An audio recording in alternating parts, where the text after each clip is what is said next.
Në ditën ndërkombëtare të Romëve, aktivisti i shoqërisë civile Emra Cermiani, duke folur për traditat dhe kulturën rome, tha se 8 prilli është një ditë që ka vullosur qartësisht vlerat e pasura kulturore të romëve.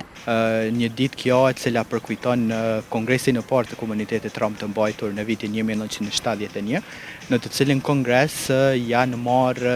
vendime të rëndësishëm për çështjen e komunitetit rom, që 8 prilli të njihet si ditë botërore e këtij komuniteti, që është aprovuar flaburi i këtij komuniteti, si edhe një prej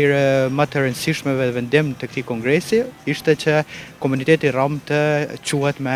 emërtimin rom dhe të hedhin poshtë të gjitha emërtimet fyese të cilët ndodhin mbi komunitetin rom ndërkombëtarisht. Aktivisti Cermiani tha se kjo ditë është shumë e rëndësishme ku të gjithë bashkë reflektojmë mbi të arriturat dhe sfidat e komunitetit rom. Vlerësoj që kjo ditë është një ditë e rëndësishme për komunitetin tonë për të reflektuar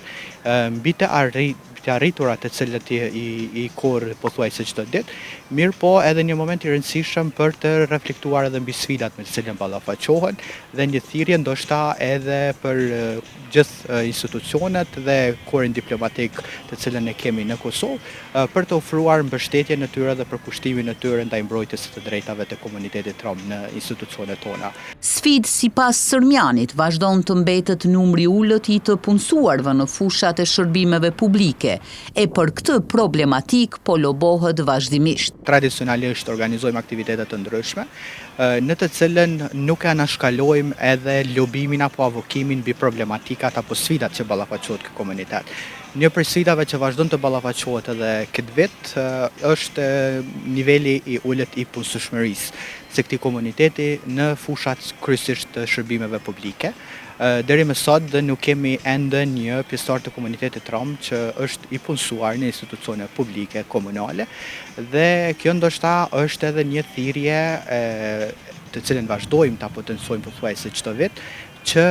institucionet tona lokale dhe qendrore të ofrojnë mbështetjen në punësueshmërinë e këtij komuniteti, duke respektuar edhe ligjin për shërbim publik që